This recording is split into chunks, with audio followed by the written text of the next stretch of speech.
और students, very good morning to all of you. आज की क्लास में फिजिकल वर्ल्ड फिजिक्स के पहले चैप्टर का बहुत बहुत इम्पॉर्टेंट फोर्स मैं डिस्कस करने जा रहा हूं। इससे पहले फंडामेंटल फोर्स के बारे में बताए थे कि आपका फंडामेंटल फोर्स 4 प्रकार का है, जिसमें पहला ग्रेविटेशनल फोर्स डिस्कस कर दिए। आज इलेक्ट्रोमैग्नेटिक फोर्स डिस्कस करने जा रहे हैं, तो ध्यान से समझिएगा, पूरे लेक्चर को इत्मीनान से।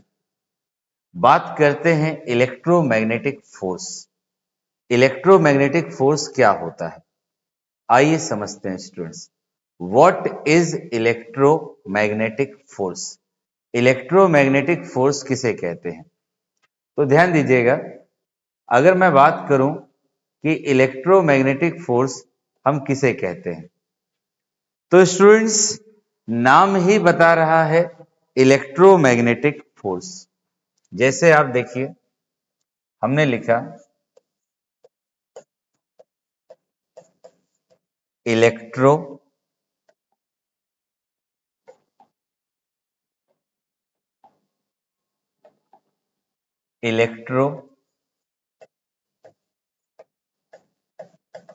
Magnetic force. जैसे ही मैं इलेक्ट्रोमैग्नेटिक फोर्स लिखता हूं, समझने का प्रयास करना यार, कहीं ना कहीं इसमें इलेक्ट्रो शब्द है। इलेक्ट्रो शब्द का संबंध आप मान लीजिए किससे है? इलेक्ट्रिक फील्ड से। इलेक्ट्रो शब्द का संबंध किससे हो गया? Electric field. और इस मैग्नेटिक का संबंध किससे हो गया? मैग्नेटिक फील्ड से। और फोर्स के बारे में आप जानते ही हैं, इसका मतलब है बल, यानी विद्युत क्षेत्र, चुंबकीय क्षेत्र और बल की मैं बात कर रहा हूं। तो आप खुद जवाब दो, इलेक्ट्रोमैग्नेटिक फोर्स। नाम ने ही आंसर बताया कि कहीं ना कहीं इलेक्ट्रिक फील्ड होगा, कहीं ना कहीं मैग्नेटिक फील्ड होगा। पर हमें तो पहले से पता है कि जो हमारा इलेक्ट्रिक फील्ड है, हमें पहले से पता है कि जो हमारा इलेक्ट्रिक फील्ड है स्टूडेंट्स, वो चार्ज्ड पार्टिकल के लिए डिफाइन है।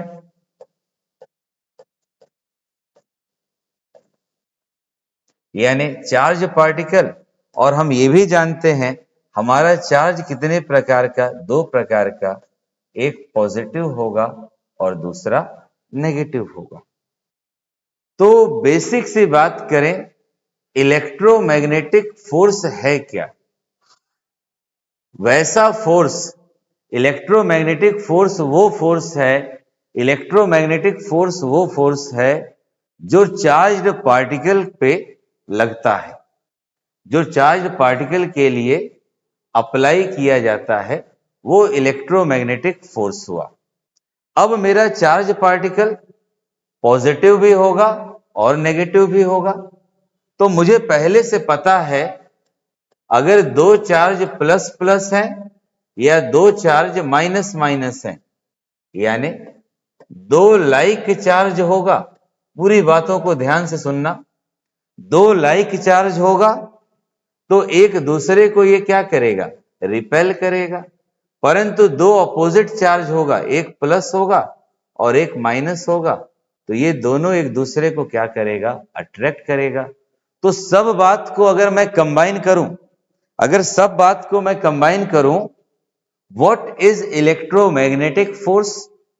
इलेक्ट्रो शब्द से इलेक्ट्रिक फील्ड दिमाग में आया, मैग्नेटिक शब्द से मैग्नेटिक फील्ड आया, और हमें पता है इलेक्ट्रिक फील्ड से चार्ज के बारे में दिमाग में आया। चार्ज 2 प्रकार का, पॉजिटिव और नेगेटिव। इलेक्ट्रोमैग्नेटिक फोर्स वो है जो चार्ज पार्टिकल के लिए। अब चार्ज 2 प्रकार का, पॉजिटिव और नेगेटिव। प्लस प्लस होगा तो एक दूसरे को रिपेल करेगा, प्लस माइनस होगा एक दूसरे को अट्रैक्ट करेगा। यानी इलेक्ट्रोमैग्नेटिक फोर्स का नेचर कैसा होगा? अट्रैक्टिव भी होगा और रिपल्सिव भी होगा। अब थोड़ा सा आगे बढ़ते हैं। मेरा जब चार्ज, इस चार्ज में भी स्टूडेंट्स दो कंडीशन है, इस चार्ज में भी दो कंडीशन है। अगर मेरा चार्ज रुका हुआ है, ध्यान दीजिएगा, अगर मेरा चार्ज रुका हुआ है, चार्ज रेस्ट में है, दो स्थिर आवेशों के बीच लगने वाले बल को स्थिर विद्युत बल कहते हैं। The force acts between the static charges, वो फोर्स जो रुके हुए आवेश के बीच में, चार्जेस के बीच में लगता है, उसे इलेक्ट्रोस्टैटिक फोर्स कहते हैं। तो आइए समझते हैं जो अभी तक आपसे डिस्कस किया गया। देखिए, इसे हम लोग डेफिनेशन के रूप में भी समझ सकते हैं। ध्यान देना, इलेक्ट्रोमैग्नेटिक इज द फोर्स, देखिए सेम यही बात आपको बताए थे।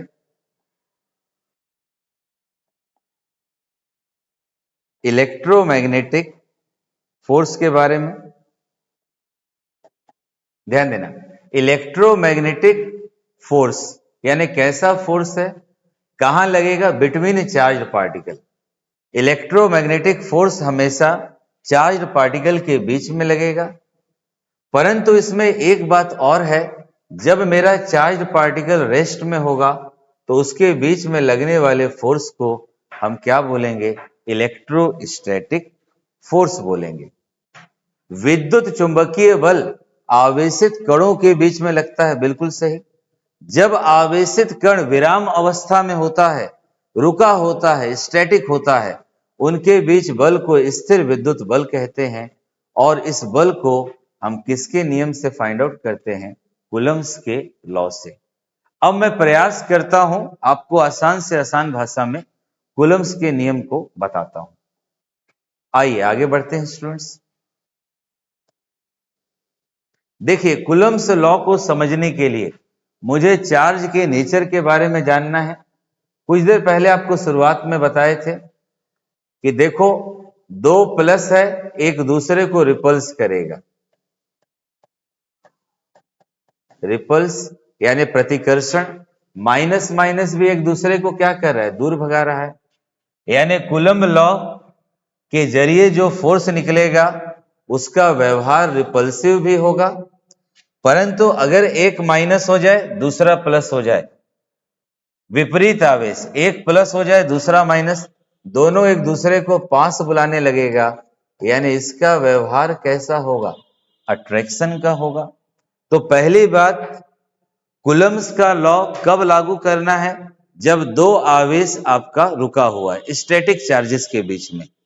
अगर दोनों चार्ज प्लस प्लस का है तो रिपल्सन फोर्स, अगर प्लस माइनस है तो अट्रैक्शन फोर्स। अब आगे बढ़ते हैं, इसको डिटेल में समझते हैं हम लोग। तो स्टूडेंट्स देखते हैं कूलम्ब्स लॉ।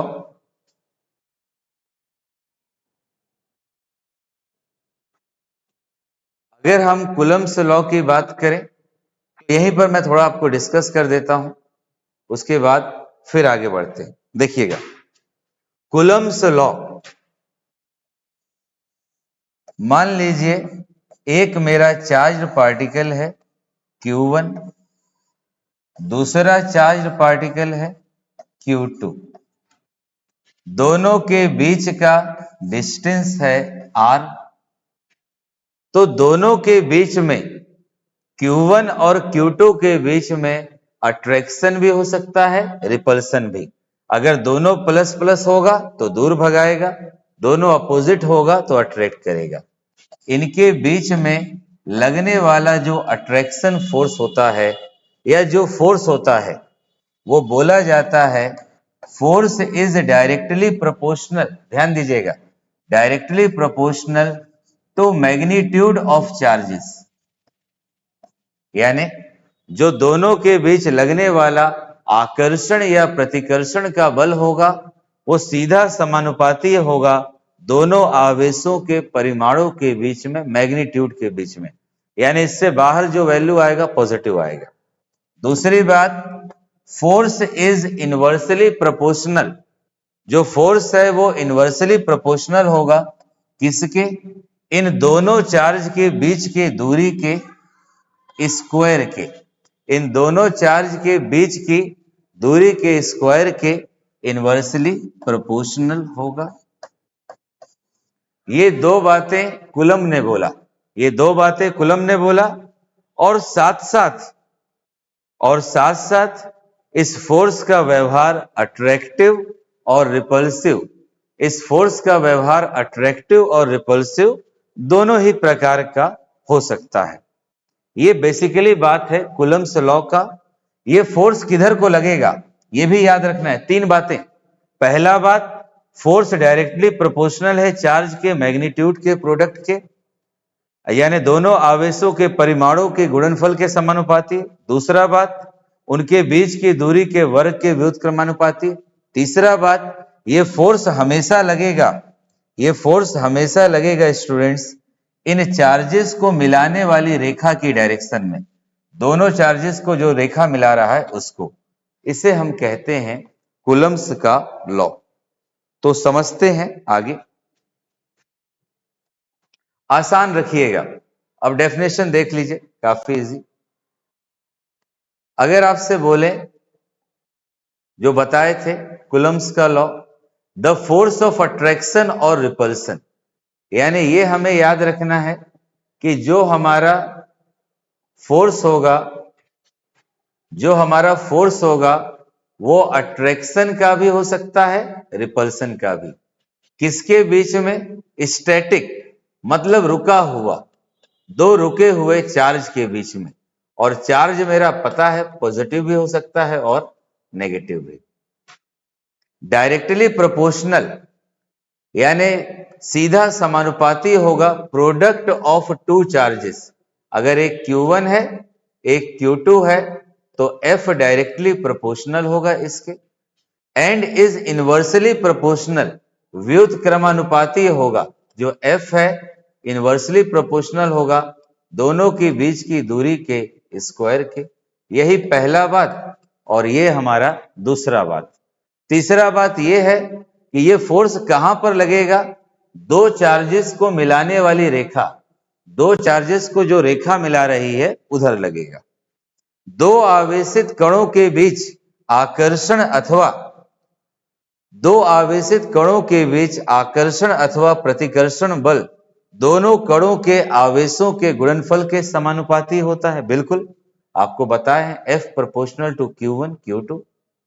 और साथ साथ उनके बीच की दूरी क्या है? R के वर्ग के व्युत्क्रमानुपाती होता है। और ये बल कहां लगता है? दोनों आवेशों को मिलाने वाली रेखा के अनुदिश होता है। इसे कूलम्स का लॉ कहते हैं। अब स्टूडेंट्स थोड़ा सा और इसको डिटेल में डिस्कस कर लेते हैं। आइए समझते हैं। देखिए अभी जो आपको बता रहे थे सेम वही। सपोज दैट टू चार्जेस, हमने दो चार्ज ले लिया। हमारा एक चार्ज है Q1, दूसरा चार्ज है Q2। ये मेरा स्टूडेंट्स फिर से देख लीजिए, 10 से 15 मिनट अगर आप पढ़ाई के लिए देते हैं तो कोई बहुत ज्यादा नहीं दे रहे हैं, पर अगर सीरियसली आप देंगे तो काफी अच्छा हम लोग आपको कंसेप्ट देंगे।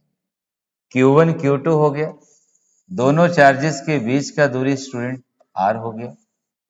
यही लिखा है Q1 Q2 दोनों के बीच का डिस्टेंस कितना हो गया? R हो गया। तो इनके बीच में जो फोर्स लगेगा वो अट्रैक्टिव भी हो सकता है और रिपल्सिव भी। ये इनके बीच में फोर्स लगेगा।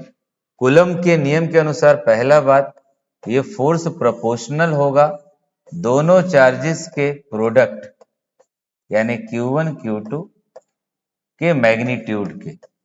ये आप सीधे लिख लीजिए, अभी मैग्नीट्यूड में दिक्कत है तो, यानी प्लस माइनस से मतलब नहीं है। ये आपका F proportional to Q1 Q2, इस मैग्नीट्यूड मॉड के बाहर कुछ भी आएगा प्लस ही होगा। दूसरी बात, F is inversely proportional to distance between them, ये दूसरी बात हो गया। और तीसरी बात है फोर्स जो लगेगा इन दोनों चार्जेस को मिलाने वाली रेखा के डायरेक्शन में ही लगेगा। अब ऐसा है तो आगे देखते हैं हम लोग।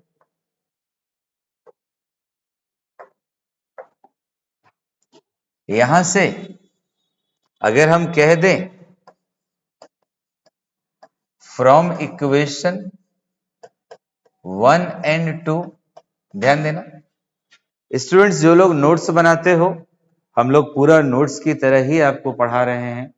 और एक बात ध्यान रखिएगा, बैच में या जो भी क्लास ले रहे हैं, एकदम जीरो लेवल से आप मान के चलिए आपको हीरो लेवल तक ले जाएंगे, या मान के चलो सुपरस्टार ही बना देंगे, पर जरूरी है बेसिक से समझते हुए। इक्वेशन 1 एंड 2 से हम कह सकते हैं F is proportional to Q1 Q2 बटा में R स्क्वायर। और हम लोग जानते हैं फिजिक्स हो या केमिस्ट्री, कभी भी प्रोपोर्शनल को हटाएंगे तो एक कांस्टेंट जोड़ देंगे। कांस्टेंट हमने लिख दिया K Q1 Q2 बटा में R स्क्वायर। K हमारा प्रोपोर्शनैलिटी कांस्टेंट होता है। K बराबर 1/4 पाई एप्सिलॉन नॉट होता है, और इसका वैल्यू 9 गुणे 10 की पावर 9 होता है। K का क्या यूनिट होगा, अभी उसको डिटेल में लिखा देंगे, लिख लीजिए। K का यूनिट होता है newton metre square coulomb square. इसे एप्सिलॉन नॉट पढ़ा जाता है या एप्सिलॉन 0 पढ़ा जाता है। इसका मतलब होता है निर्वात में विद्युतशीलता, परमिटिविटी इन फ्री स्पेस। इसका वैल्यू आपका 8.854 मल्टीप्लाइड बाय 10 का पावर -12 होता है। तो ये बेसिकली बात किसका हमने कर लिया, कूलम्स लॉ का। हम इस तरह भी लिख सकते हैं K की जगह 1/4 pi epsilon not Q1 Q2 बटा में R स्क्वायर। ये किसको बता रहा है, कूलम्स लॉ को बता रहा है। तो फाइनली स्टूडेंट्स, आप लोग नोट्स की तरह कर सकते हैं, स्क्रीनशॉट ले सकते हैं। अब अगर कंसेप्ट को आगे बढ़ाएं तो यहां पीछे हमने डेरिवेशन कर दिया। अच्छा है, यहां भी जगह है, कुछ और भी बताना था। हम सोच ही रहे थे कि स्पेस होगा कि नहीं। अब बात करते हैं, कूलम्स लॉ का डेरिवेशन तो हो गया। अब कूलम्स लॉ मेरा F बराबर 1/4 pi epsilon not Q1 Q2 बटा में R स्क्वायर होता है। इसमें कुछ बातें हैं जो मैं डिस्कस करना चाहता हूं। ये आप इसको इस तरह भी लिख सकते हो, F बराबर K Q1 Q2 बटा में R स्क्वायर। बहुत बार क्वेश्चन पूछ दिया जाता है इस कांस्टेंट K का क्या वैल्यू होगा। वैल्यू तो अभी आपको बता दी, यूनिट्स में निकालना सिखा रहा हूं, यूनिट्स ऑफ K। ध्यान देना, यूनिट्स ऑफ K। यार जितना कठिन फिजिक्स दिखता है ना, उतना कठिन है नहीं। बस थोड़ा सा अंदर से सेल्फ कॉन्फिडेंस रखो, साइंस वास्तव में आसान है। मैं आपको जितना लेक्चर पढ़ाऊंगा, अगर कोई भी लेक्चर आपको कठिन लग जाए तो आप बताइएगा। तो अगर मैं यूनिट्स निकालने का बात करूं तो यहां से चलते हैं। F इक्वल्स टू, ये K हो गया Q1 Q2 बटा में R स्क्वायर। यहां से K बराबर हो जाएगा F multiplied by R square Q1 Q2। ध्यान रखिएगा, हर जगह स्टूडेंट्स हम लोग इसी तरह यूनिट्स निकालेंगे। अब अगर आपसे यूनिट्स बोले, फोर्स का यूनिट क्या होगा, न्यूटन। आप जानते हैं, नहीं भी जानते हो तो इसके बाद बहुत जल्दी पहला चैप्टर यूनिट्स एंड डायमेंशन आपका डिस्कस करूंगा, दूसरे नंबर पे तो आ जाएगा। ये R बताता है दूरी को, तो दूरी मीटर में होगा। ऊपर क्या हो गया, न्यूटन मीटर स्क्वायर। ये Q किसको बता रहा है, चार्ज को बता रहा है। और आप जानते हो चार्ज कूलम में होता है, ये भी किसको बता रहा है, चार्ज को बता रहा है। तो नीचे कूलम कूलम सॉल्व कर दीजिएगा, यूनिट आ जाएगा न्यूटन मीटर स्क्वायर पर कूलम स्क्वायर, या न्यूटन मीटर स्क्वायर कूलम पे -2। ये किसका यूनिट आ गया, कांस्टेंट के का यूनिट आ गया। आपको एप्सिलॉन नॉट के बारे में बता ही दिए हैं। एप्सिलॉन नॉट निर्वात में विद्युतशीलता होता है, या परमिटिविटी इन फ्री स्पेस बोला जाता है। वैल्यू हम लोग चाहेंगे तो इसका भी निकल जाएगा, वो सेकेंड ईयर का आपका मेन टॉपिक है। जैसे के बराबर 1/4 पाई एप्सिलॉन नॉट आया, ये वैल्यू 9 गुणे 10 की पावर 9 है, तो यहां से एप्सिलॉन नॉट का वैल्यू हम निकाल लेंगे। 8.854 मल्टीप्लाइड बाई 10 का पावर -12 आएगा। सेकेंड ईयर के ये सब कंसेप्ट है, डिस्कस होगा। यहां शॉर्ट में दिया था पर इतना बता दिए कि आपका डाउट क्लियर हो जाए। और इसमें एक और बेसिक कंसेप्ट आता है, जैसे आपको बोल दिया जाता है, जैसे आपको बोल दिया जाता है स्टूडेंट्स, चलिए हम इसी पे बता देंगे। जैसे अगर कभी आपको बोल दिया जाए, ध्यान देना, कभी आपको बोल दिया जाए Q1 बराबर 1 कूलम, Q2 बराबर 1 कूलम और R बराबर 1 मीटर। जनरल सवाल है, सेकेंड ईयर में हम लोग बहुत प्रैक्टिस करेंगे, पर अभी फर्स्ट ईयर भी बता रहे हैं तो आ जाए। तो आपसे बोलेगा कि आप फोर्स का वैल्यू बताइए। आप जानते हैं दो रुका हुआ चार्ज है, यहां पे 1 कूलम हो गया, यहां पे 1 कूलम हो गया, दोनों के बीच में फोर्स बताना है। दोनों पॉजिटिव है तो ये भी दूर भगाएगा, ये भी इसको दूर भगाएगा, रिपल्सन फोर्स होगा। दोनों के बीच का डिस्टेंस R बराबर 1 मीटर। कहता है फोर्स बताइए के Q1 Q2 बटा में R स्क्वायर फॉर्मूला है। के का वैल्यू मेरे को पता है 9 गुणे 10 की पावर 9, Q1 1 Q2 1, ये 1 ये 1, 9 गुणे 10 की पावर 9 न्यूटन।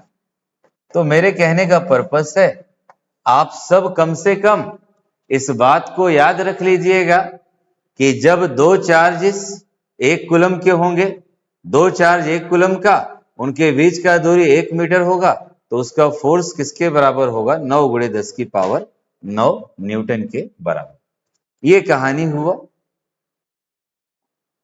आई होप आसान भाषा में आप लोग समझ रहे हैं। आगे बढ़ते हैं स्टूडेंट्स, एक लास्ट में इंपॉर्टेंट पॉइंट आपको बताने जा रहे हैं, ध्यान देना। जैसे मैग्नेटिक फोर्स के बारे में, जैसे मैग्नेट का 2 पोल हुआ, ये एक पोल मैग्नेट का हो गया और ये मेरा मैग्नेट का सेकेंड पोल हुआ। समझिएगा, एक पोल मैग्नेट का हो गया, ये दूसरा पोल मेरा मैग्नेट का हो गया। तो इन मैग्नेटिक पोल्स के बीच में, इन मैग्नेटिक पोल्स के बीच में जो अट्रैक्शन फोर्स लगता है, बड़ा सीधा सा बात, चुंबक के दो ध्रुवों के बीच में जो आकर्षण बल लगता है, the force of attraction between the magnetic pole, उसे हम कहते हैं मैग्नेटिक फोर्स। यानी चुंबक के दो ध्रुवों के बीच में जो आकर्षण बल लगा, वो चुंबकीय बल, मैग्नेटिक फोर्स। द फोर्स, और हमें पता है चुंबक का नॉर्थ और साउथ पोल होता है। तो अब इस सभी बातों को हम लोग कंबाइन करने जा रहे हैं इलेक्ट्रोमैग्नेटिक फोर्स के डेफिनेशन में। तो समझिएगा स्टूडेंट्स, ध्यान देना, इलेक्ट्रोमैग्नेटिक फोर्स। तो पहली बात, जब चार्ज मोशन करेगा, जब चार्ज मोशन करेगा तो मैग्नेटिक फील्ड डेवलप करता है। Charges in motion produces magnetic field.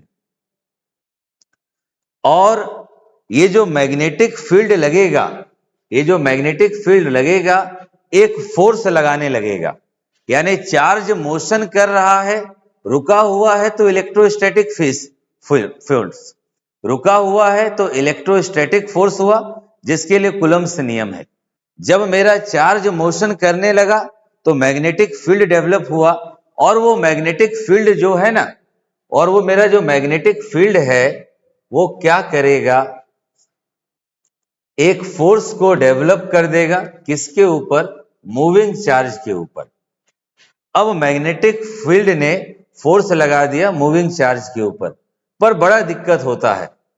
जो इलेक्ट्रिक और मैग्नेटिक इफेक्ट चार्ज के कारण उत्पन्न होता है, ध्यान देना, इलेक्ट्रिक और मैग्नेटिक इफेक्ट जो चार्ज के कारण उत्पन्न होता है, उन दोनों को लगभग अलग कर पाना असंभव होता है। इलेक्ट्रिक एंड मैग्नेटिक इफेक्ट जो चार्ज के कारण उत्पन्न होता है, उन दोनों को लगभग अलग कर पाना असंभव होता है, इनसेपरेबल होता है। तो उसी के बीच में जो फोर्स लगता है उसी को बोला जाता है इलेक्ट्रोमैग्नेटिक फोर्स। फिर से समझिएगा आराम से, कोई जल्दबाजी नहीं। अगर मेरा चार्ज मोशन कर रहा है तो चार्ज के मोशन करने से स्टूडेंट्स मैग्नेटिक फील्ड डेवलप हुआ। अब मैग्नेटिक फील्ड इस चार्ज के ऊपर फोर्स लगाने लगा, तो ये देखा जाता है इलेक्ट्रिक फील्ड और मैग्नेटिक फील्ड का जो इफेक्ट है चार्ज के ऊपर, दोनों को अलग कर पाना बहुत मुश्किल है, इनसेपरेबल है। इसलिए दोनों के कंबाइन इफेक्ट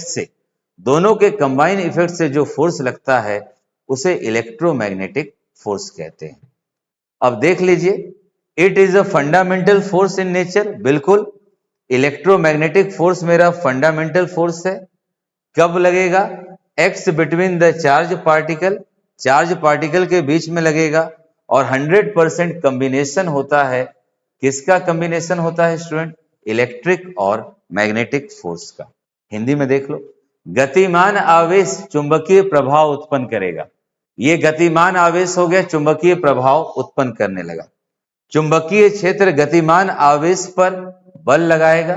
बिल्कुल, चुंबकीय क्षेत्र बल लगाएगा, क्योंकि आवेशों के कारण उत्पन्न, आवेश के कारण जो इलेक्ट्रोस्टैटिक फोर्स है और जो मैग्नेटिक फोर्स का इफेक्ट है, एक दूसरे से अलग नहीं कर सकते।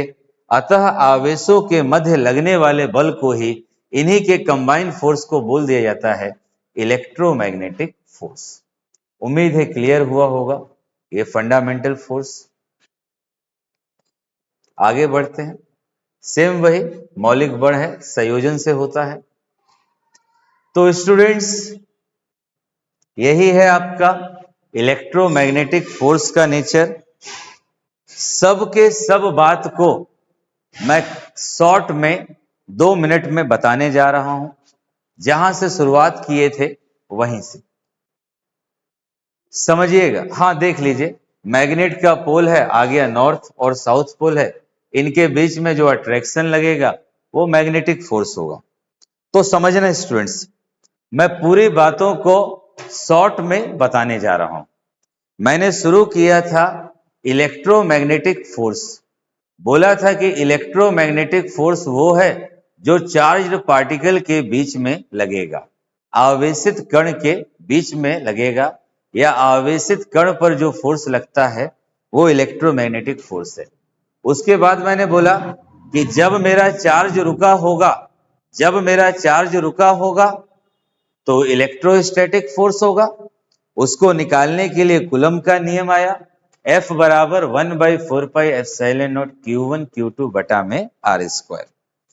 फिर लास्ट में मैंने बोला, कूलम्ब्स नियम के डेरिवेशन के बाद मैंने बोला कि जब मेरा चार्ज मोशन करेगा तो मैग्नेटिक फील्ड ले आएगा। अब मैग्नेटिक फील्ड चार्ज के ऊपर फोर्स लगाएगा, तो चार्ज के ऊपर लगने वाला फोर्स इलेक्ट्रिक फील्ड के कारण और मैग्नेटिक फील्ड के कारण एक दूसरे से सेपरेट करना बड़ा मुश्किल हो जाता है। इसलिए इन दोनों के कंबाइन इफेक्ट को, एक साथ जो कंबाइन इफेक्ट होता है उसको नाम दे देते हैं इलेक्ट्रोमैग्नेटिक फोर्स। यही आपका कंसेप्ट है। अब इसका कैरेक्टरिस्टिक्स देख लीजिए। काफी इजी लैंग्वेज में हम लोगों ने आपके लिए प्रयास किया है स्टूडेंट्स, और हिंदी और इंग्लिश मीडियम कुछ है ही नहीं, दोनों लैंग्वेज है। इलेक्ट्रोमैग्नेटिक फोर्स का कैरेक्टरिस्टिक पहले ही बताए, चार्ज पॉजिटिव नेगेटिव होगा तो ये आकर्षण भी हो सकता है, ये आकर्षण भी हो सकता है और प्रतिकर्षण भी, अट्रैक्टिव और रिपल्सिव नेचर का होगा। ये force long range order force होता है, जी हाँ, बहुत दूर तक होता है। इलेक्ट्रोमैग्नेटिक फोर्स देख लो, बोले थे ग्रेविटेशन फोर्स से बहुत बहुत स्ट्रांग होता है। कितना स्ट्रांग होता है?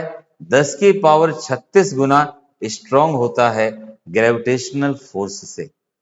इलेक्ट्रोमैग्नेटिक फोर्स कंजर्वेटिव नेचर का होता है। इलेक्ट्रोमैग्नेटिक फोर्स सेंट्रल फोर्स होता है, दो चार्ज को मिलाने वाली रेखा पर ये लगता है।